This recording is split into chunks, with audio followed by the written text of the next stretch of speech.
एक कोहरे भरी शाम थी। ठंड का मौसम था जब कुछ दोस्तों का एक समूह जो शहर की कहानियों से काफी प्रभावित था, वो लोग एक पुरानी विक्टोरियन थिएटर को एक्सप्लोर करने का डिसाइड कर रहे थे। ये थिएटर शहर के कोने में था जो कई सालों से बंद पड़ा था और एक अजीब सी आग के कारण हमेशा के लिए बंद कर दिया गया था। ये बिल्डिंग मशहूर थी और कहा जाता था कि ये शापित है। शो के समय आग लगने के बीच में कुछ अजीब हुआ था, जिसकी वजह से ये थिएटर हमेशा के लिए डर और रहस्य से घिरा हुआ था। नमस्कार दोस्तों, मैं हूं आपका दोस्त अमित। स्वागत करता हूं आपका मेरे YouTube चैनल खूनी किस्से पर। तो चलिए दोस्तों, आज की कहानी को शुरू करते हैं। ग्रुप में 4 दोस्त थे, अरुण, रिया, विक्रम और प्रिया। ये सब साहसी और पुरानी कहानियों में काफी रुचि रखते थे। उन्होंने इसाबेला नाम की एक अभिनेत्री के भूत के बारे में सुना था, जो अपनी आखिरी शो के दौरान रहस्यमय ढंग से गायब हो गई थी। शहर में यह कहानी थी कि इसाबेला अपनी एक्टिंग कैरियर में कभी आगे नहीं बढ़ पाई थी और वो सिर्फ एक स्ट्रगलिंग एक्ट्रेस ही बनकर रह गई थी। उसे कभी भी कोई शो में लीड एक्ट्रेस का रोल ऑफर नहीं किया जाता था, जिसके कारण वो काफी फ्रस्ट्रेट हो गई थी और डिप्रेस्ड रहती थी। और उस दिन जब थिएटर में आग लगी थी, तो इसाबेला ने आग में कूदकर आत्महत्या कर लिया था।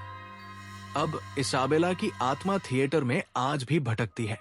जब सभी दोस्त थिएटर में जाने के लिए निकल रहे थे, तो काफी लोगों के चेतावनी के बावजूद भी वो थिएटर जाने के लिए निकल गए, क्योंकि उनको वो थिएटर का सच जानने का बहुत मन था।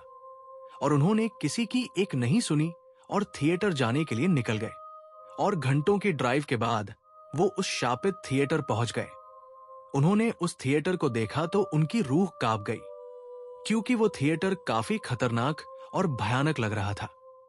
जैसे ही वो पुरानी थिएटर में घुसते हैं, एक अजीब सा ठंडापन उनको घेर लेता है। पुरानी झूमर धीरे धीरे झिलमिलाता हुआ लटका हुआ था। धूल भरी मखमली सीट और फटे और जले हुए पर्दे ये सब कह रहे थे कि थिएटर में कई सालों से कोई नहीं आया है। आग लगने के बावजूद भी थिएटर में एक अजीब सी खूबसूरती थी, जैसे ये किसी शो का इंतजार कर रही हो। अरुण, जो ग्रुप का लीडर था, सबसे पहले स्टेज पर चढ़ा।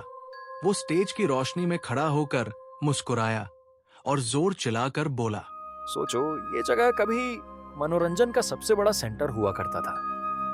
अब बस ये एक पुराना सपना बनकर रह गया है। उसने ये मजाक में कहा, लेकिन उसकी आवाज पूरी थिएटर में गूंज गई, जो थोड़ा डर देने वाली थी। रिया और विक्रम फोटो ले रहे थे, लेकिन प्रिया को एक अजीब सा डर लग रहा था, जैसे कुछ गलत हो रहा हो।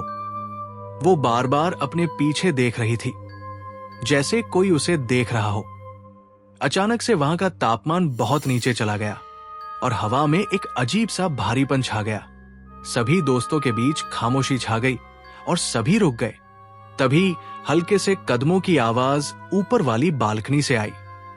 पहले तो उन्होंने इसे पुरानी बिल्डिंग की कोई आवाज समझी, लेकिन उन कदमों की आवाज धीरे धीरे ज्यादा साफ और स्पष्ट होने लगी। ये तुमने सुना? विक्रम ने डर के साथ कहा। शायद चूहों की आवाज होगी, अरुण ने कहा, लेकिन उसकी आवाज भी थोड़ी डर के साथ थी। फिर तभी उन्होंने ऊपर वाली बालकनी में कुछ देखा। वो एक औरत की परछाई थी, जो जली और फटी हुई पुरानी सी सफेद रंग की गाउन पहने खड़ी थी। उसका चेहरा अंधेरे की वजह से छुपा हुआ था और वो उन सभी को घूर रही थी। चारों दोस्त उसे देखकर कांप गए थे। प्रिया की सांस रुक गई और उसने कहा, ये कौन है? विक्रम ने डर से कहा, मैंने सुना था इसाबेला नाम की एक एक्ट्रेस यहां मर गई थी। क्या ये वही है? लेकिन उससे पहले कि कोई और कुछ बोले, वो औरत की परछाई धुंधली हो गई, जैसे वो हवा में गायब हो गई हो। और एक ठंडी हवा का झोंका उनको छूकर गुजरा और धीरे से एक आवाज आई, तुम सब मरोगे। रिया का दिल तेजी से धड़कने लगा। कांपते हुए उसने कहा, ये क्या था? प्रिया ने डरते हुए कहा, हमें यहाँ से जाना चाहिए। लेकिन अरुण, जो इस राज का पता लगाने के लिए काफी बेचैन था, स्टेज की तरफ बढ़ा और कहा, नहीं, हमें आगे बढ़ना चाहिए, हमें कुछ नहीं हुआ है। फिर विक्रम प्रिया और रिया डरे सहमे अरुण के पीछे चलने लगे।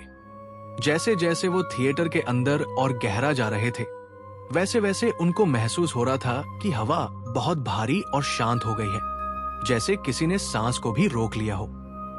थिएटर के दरवाजे अजीब सी आवाज कर रहे थे और उनको ऐसा लग रहा था कि जैसे कोई छाया उनके आसपास घूम रही हो। वो लोग बैक स्टेज एरिया में पहुंच गए, जहां पुराने और जले हुए कॉस्ट्यूम और मेकअप के सामान बिखरे हुए थे।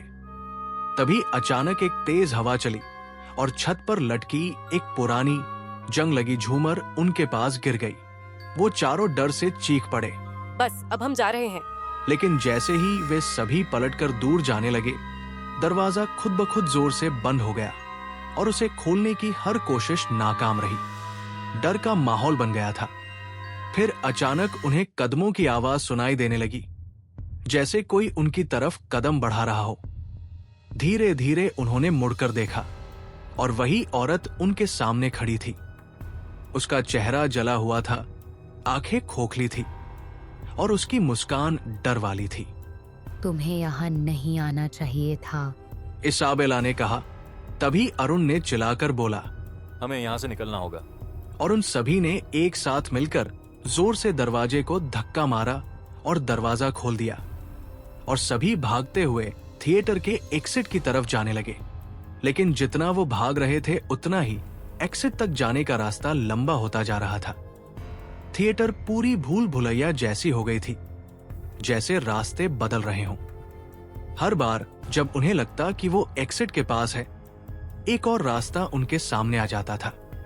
इसाबेला की हंसी दूर से सुनाई देने लगी और उसकी उपस्थिति हर जगह फैल गई। वो सभी भागते भागते थक गए और एक कोने में जाकर छिपकर बैठ गए।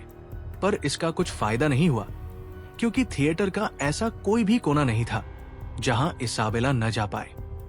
वो सभी रुके ही थे कि इसाबेला ने प्रिया को हवा में उठाकर नीचे जमीन पर पटक दिया, जिससे प्रिया जख्मी हो गई, पर उसकी जान नहीं गई।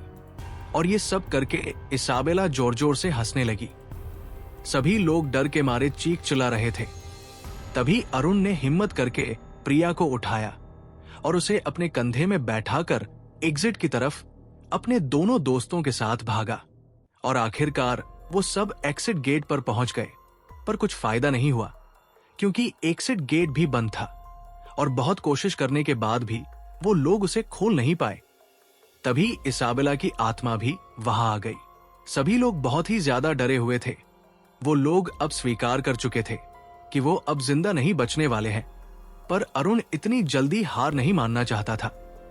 तभी उसे याद आया कि जब वो लोग इस थिएटर के बारे में शहर के लोगों से पूछ रहे थे, तो उसे एक बाबा मिले थे और बाबा ने इस थिएटर के बारे में अरुण को कुछ भी बताने से इनकार कर दिया था और अरुण और उसके दोस्तों को वहां न जाने की चेतावनी भी दी थी। पर अरुण और सभी दोस्तों ने बाबा की एक नहीं सुनी।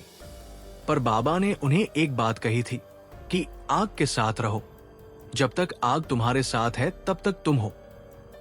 पर उस समय उन्हें कुछ समझ नहीं आया और वो लोग बाबा को पागल समझकर आगे बढ़ गए।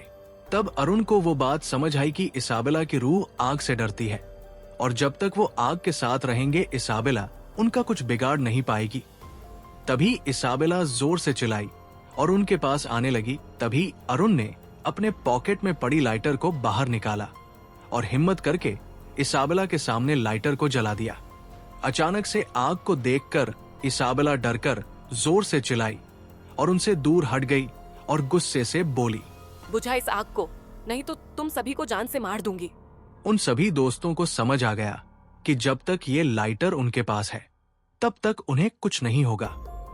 पर लाइटर में बहुत कम गैस बची थी और वो भी लगातार जलने के कारण खत्म हो रही थी। तो ये देखकर विक्रम और रिया ने वहां पड़ी सामानों से एक बड़ी सी मशाल बना दी। इसाबेला आग को देखकर डर के मारे चिल्लाने लगी। सभी दोस्त काफी डरे हुए थे और थिएटर से बाहर निकलना चाहते थे और प्रिया की हालत भी खराब हो रही थी और अगर उसे जल्दी अस्पताल नहीं ले जाया गया तो वो मर भी सकती थी। तभी अरुण हिम्मत करके आगे इसाबेला की तरफ बढ़ा और उसे जोर से बोला, जाने दे हम सभी को, नहीं तो तुझे इस आग से जलाकर राख कर दूंगा। ये बोलकर उसने मशाल को इसाबेला की तरफ घुमा दिया। ये देखकर इसाबेला जोर से चिल्लाई, जिससे पूरा थिएटर गूंज गया और सभी के रोंगटे खड़े हो गए। पर अरुण वही टिका रहा और आखिरकार इसाबेला ने आग से डरकर उसकी बात मानी और एग्जिट का गेट खोल दिया। ये देखकर सभी दोस्त दौड़कर गेट से बाहर निकल गए। उनका दिल तेज धड़क रहा था, लेकिन जैसे ही वो कार के पास पहुंचे, दरवाजा जोर से बंद हो गया। कुछ महीनों बाद वो सभी दोस्त दूसरे शहर जा रहे थे और उन्हें उसी थिएटर के रास्ते से पार होकर जाना था। और जैसे ही वो सभी उस थिएटर के सामने से गुजर रहे थे और जब उन्होंने वो थिएटर देखा, तब उनके रोंगटे खड़े हो गए और वो सब डर के मारे सहम गए और अपनी गाड़ी को बिना वहां रोके रफ्तार बढ़ाकर वहां से निकल गए। वो लोग उस हादसे से इतना डर गए थे कि उन्होंने अपनी गाड़ी से दोबारा मुड़कर भी उस थिएटर को नहीं देखा। गाड़ी अरुण चला रहा था। तभी अरुण ने अपनी गाड़ी के रियर व्यू मिरर में एक पल के लिए इसाबेला की परछाई देखी, जो मिरर में मुस्कुराते हुए उन्हें देख रही थी।